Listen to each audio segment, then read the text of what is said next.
Problem को जरा structure करें हमारे लिए कि प्रॉब्लम है क्या, स्टार्टिंग विद व्हाट। दो तीन मेजर मसले, ठीक है।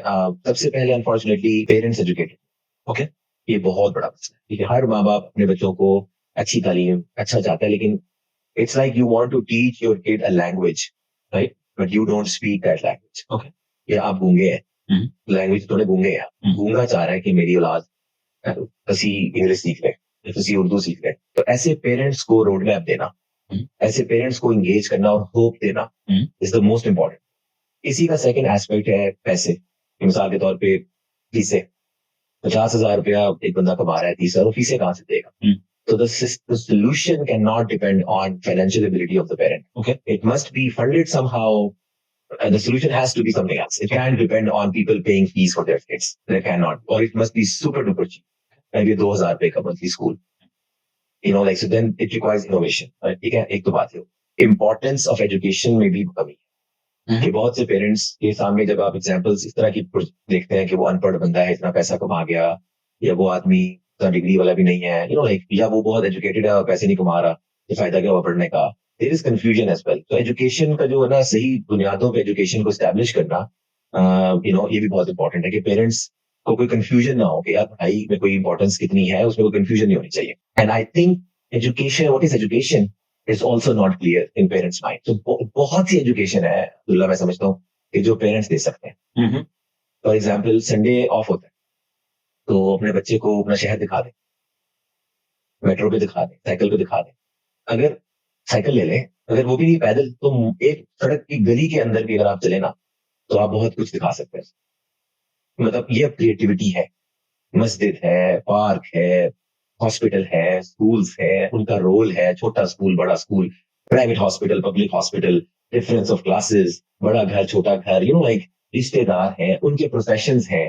आपके आपके मामू दर्जी थे, या आपके अबू इंजीनियर, दादा वो इंजीनियर थे। So much to talk about. Even जो पेरेंट्स काम करते हैं ना, एक मजदूर भी जो है ना, वो अगर अपनी चीज को ओन कर रहा हो ना, कि बेटा मैं तुम्हें पता है ईंट जब उठाता हूँ ना, तो यूं उठा के रखता हूँ, इस तरह रखूं तो ये दीवार ठीक नहीं बनती। नॉलेज, बच्चे में तजस्सुस ट्रिगर करना। माँ अगर बिरयानी पकाती है ना घर में, तो बच्चे को एक्सप्लेन करे कि भाई ये बिरयानी कैसे पक रही, ये रोटी कैसे पकती, रोटी खराब, मैं रोटी पकाता हूँ गलत तो पकती है, मेरी वाइफ अगर पकाती है ठीक पकती है, तो कुछ तो उसको पता है ना जो सही करती है, मैं नहीं करता। वो अपने बच्चे को बताए, क्योंकि लर्निंग होती है इसमें। आप समझ रहे ना? तो ये लाइफस्टाइल एजुकेशन और नॉलेज का लाइफस्टाइल में आना बहुत जरूरी है। Parents are at the centre of this solution. बिल्कुल बिल्कुल, पेरेंट्स फोकस होना चाहिए सॉल्यूशन का। नंबर वन, वो खुद एजुकेटेड नहीं है तो एजुकेशन में आए। सेकंड, फाइनेंशियल नहीं है तो ठीक है, ये उनका कसूर नहीं है, लेकिन वो सोल्व भी कर सकते हैं इसको। वो जो सोल्यूशन दे रहा है उसको चाहिए, या गवर्नमेंट है, या वो मेरे जैसा कोई इनिशिएटिव लेना चाह रहा है, तो उसको पता होना चाहिए कि भाई ये मैं अगर 50,000 फीस के साथ स्कूल लॉन्च कर दूंगा तो मेरे को हल नहीं कर रहा एजुकेशन। मैं एक कॉम्पिटिशन में स्कूल बना रहा हूँ, उस क्लास को मैं डायरेक्ट कर लूँ, शायद बेहतर एजुकेशन है, लेकिन ये सोल्यूशन नहीं है। तो उनका कसूर नहीं है, बट उनका they have this issue, limitation है। थर्ड ये है कि उनको एजुकेशन के अवेयरनेस नहीं है, और उनको पता नहीं है कि वो ना पढ़े लिखे होके भी, या ना वैसे होके भी वो क्या कर सकते हैं अपने बच्चों के एजुकेशन के लिए। इस पर हमें काम करने की जरूरत है। पहला पार्ट आ गया पेरेंट्स, ठीक है। सेकंड पार्ट मैं समझता हूँ कि बहुत इंपॉर्टेंट है, इस पे ज्यादा लोग बात करते भी हैं, जो थोड़ा बहुत सोचते हैं, वो है lack of teachers, availability of teachers. क्योंकि टीचर्स नहीं है हमारे पास। प्रॉब्लम यही है कि हमने ना सेगमेंट्स में डिवाइड कर दिया है अपनी टीचिंग को। हम बहुत ज्यादा स्टक हो गए हैं अपने करिकुलम्स में, अपने एजुकेशनल सिस्टम में, कि जी ग्रेड 1 का टीचर मैथ। आप किसी प्राइमरी स्कूल में जाएं या उसमें जाएं, तो आप टीचर से पूछे आप कौन है, आप कहेंगे मैं ग्रेड 4 की मैथ की टीचर। तो 5 की नहीं पढ़ा सकते आप? नहीं जी, 4, मुझे तो 4 क्लास में इंग्लिश पढ़ा लेनी, मैं मैथ की। तो वो जो एक टीचर का काम है जी, कि होलिस्टिक उसके पास व्यू होना चाहिए दुनिया का। टीचर ने आपकी नस्ल तैयार करनी, तो टीचर कोई भी बन जाता है हमारी सोसाइटी में। किसी को भी आप कहते हैं जी आप ये किया हुआ आपने, आप टीचर है, तो उसने क्या इंस्पायर। तो टीचर का बहुत बड़ा रोल है कि टीचर की ट्रेनिंग हो, टीचर इंस्पायर्ड हो उस सब्जेक्ट।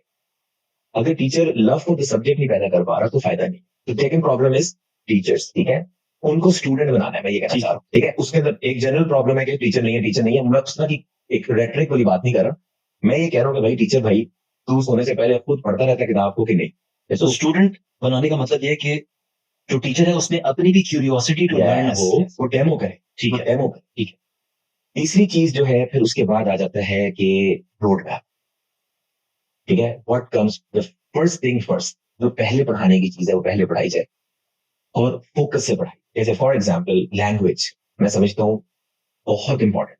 हमारे यूनिवर्सिटी के बड़े हुए ग्रेजुएट्स भी अपनी लैंग्वेज इतनी इतनी स्ट्रांग नहीं होती कि they can understand lectures, they can read text, they can read articles. उनकी लैंग्वेज वीक रह जाती है, वोकैबुलरी नहीं होती, बस पास हो जाते हैं। तो जो बेसिक फंडामेंटल टूल है to convey your thoughts and convey the meaning, अगर वही फ्लॉड है, उसमें लीकेज है, मैं कुछ कह रहा हूँ, आपको कुछ समझ आ रही है, मैं एक चीज पे स्ट्रेस डाल रहा हूँ, आपका दिमाग कहीं और पहुंचा हुआ है, like learning how to learn कह लें, ठीक है? तो सबसे पहले learning how to learn is important. और आपके दिमाग की जो बेसिक फैकल्टीज हैं या बेसिक जो टूल्स हैं, जैसे लॉजिकल थिंकिंग है, रीजनिंग है, लैंग्वेज है, इन चीजों को प्लॉट छोड़ के आगे बढ़ते जाना और सब्जेक्ट्स पढ़ाते जाना, I don't understand that. Why would you want to teach so much in parallel, whereas you could be focusing on certain aspects and you can create variety within those subjects, ताकि वो boring ना हो जाए कि हर वक्त grammar पढ़ रहे हैं। वैरायटी थोड़ी सी डालते हैं, स्टोरीज लाएं और तरह की चीजें, उसको रोल प्लेइंग, उसका ड्रामा से प्लेफुल तरीके से पढ़ाएं, वो सब है। लेकिन फोकस एक स्किल होनी चाहिए या दो तीन स्किल्स होनी चाहिए कि यार ये पढ़ लें, ये करेंगे तो ये चीज ज्यादा बेहतर